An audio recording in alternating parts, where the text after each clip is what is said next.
Être essentiel.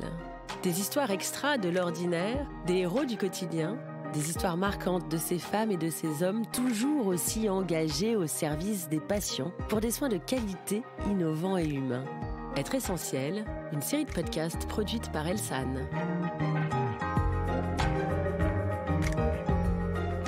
Et aujourd'hui, je reçois Stéphane Guyenne, infirmier de soins généraux au bloc opératoire au centre hospitalier privé de Brest. Mais il a aussi la particularité d'avoir monté avec ses collègues Sébastien et Nathan un groupe de rock intitulé Skull in the Fridge. Nous allons tout de suite parler de ces deux passions. Bonjour Stéphane.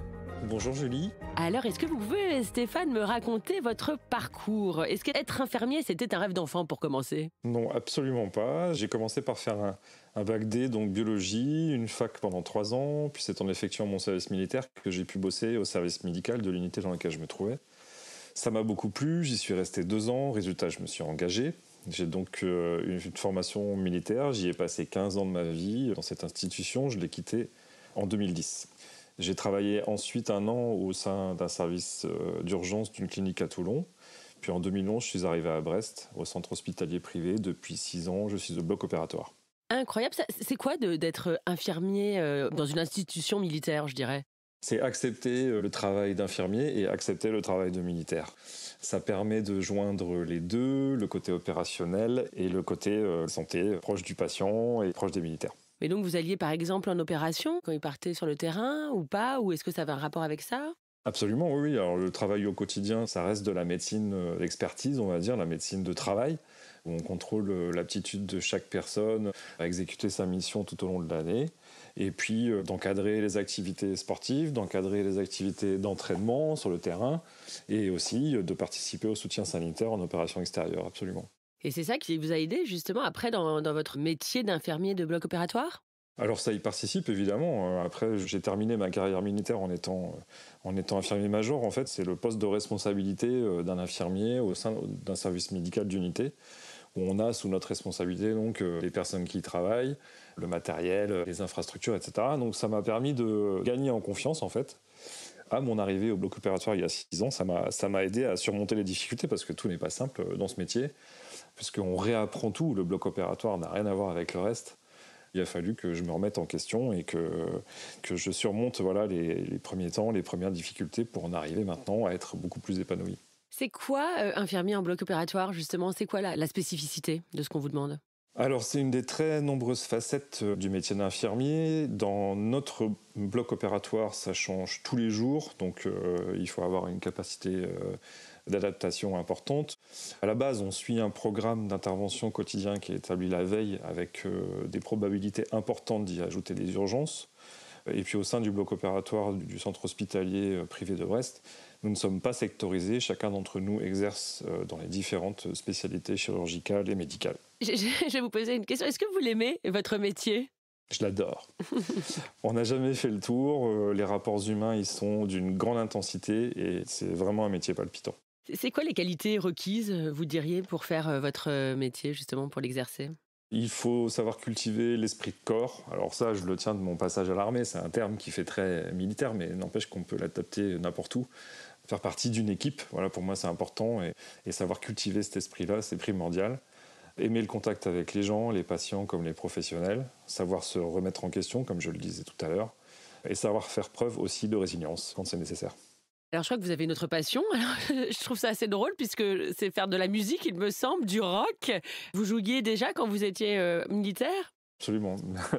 Je peux même vous donner une petite anecdote, c'est que quand j'ai pris le poste d'infirmier-major dans ma dernière affectation, j'ai même eu l'autorisation d'installer mon instrument de musique dans mon bureau par mon médecin-chef. C'était la particularité de cette époque-là. Ça change, non, les militaires, j'ai l'impression. Non, il y a toujours ce côté un peu roots. Et puis, à partir du moment où le militaire est présent quand on a besoin de lui, c'est le principal. Voilà. Donc effectivement, il y a 3 ans, avec 2 collègues de travail, donc Sébastien et Nathan, nous avons monté un petit groupe de rock amateur qui s'appelle, comme vous l'avez dit tout à l'heure, Skull in the Fridge. On s'est rendu compte qu'on aimait le même genre de musique et qu'on en jouait chacun de notre côté. Seb compose et chante.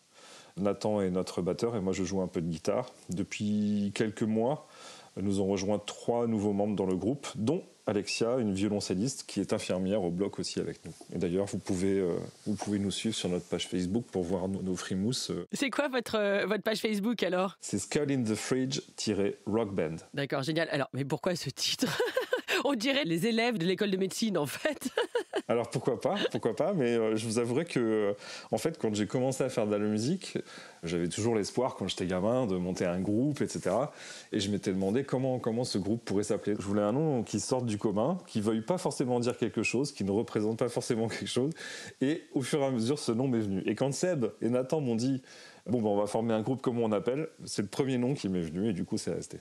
Et vous jouez du rock, on va écouter, mais c'est ça, c'est rock votre groupe? C'est ça, oui, tout à fait, c'est pop rock, oui, tout à fait. Est-ce que vous pouvez rejoindre vos deux passions? Est-ce que la musique, ça a un rapport avec votre profession? Alors ça a un rapport au bloc de la clinique, oui, parce que déjà on écoute tous beaucoup de musique, les chirurgiens comme les infirmiers. On en écoute notamment en salle d'opération, avec quelques chirurgiens, il y en a certains qui aiment travailler en musique. Donc on écoute pop rock, variété, voire métal avec l'un d'eux. Notre chef de bloc, Morgane, nous a fait un joli cadeau de Noël l'année dernière en installant des enceintes connectées dans chaque salle d'opération. Et puis tout ça s'imbrique bien, on s'unit autour de la musique, ça crée quelque chose de supplémentaire. Et puis ça contribue à la bonne ambiance au travail. C'est extra. Et alors, avec les autres collègues qui ne jouent pas, comment ça se passe? Ça se passe très bien, ils sont pour la plupart enjoués, ils sont bienveillants avec nous, ils nous soutiennent de différentes façons. Vous avez même fait un concert, non? C'est ça? Oui, on a fait un concert avec la Croix-Rouge, donc c'était pas l'été dernier, c'était l'été d'avant, donc 2020. C'était assez improvisé, mais c'était vraiment un plaisir. On y est allé un peu roots, comme je disais aussi, mais c'est passé. Et qu'est-ce que le Covid a changé dans votre quotidien de travail? Alors, ça a changé au niveau de l'organisation. On a une organisation différente, des contraintes administratives supplémentaires, des documents à vérifier. Il y a aussi l'absence ponctuelle de certains collègues qui sont tombés malades, qui ont dû rester à leur domicile.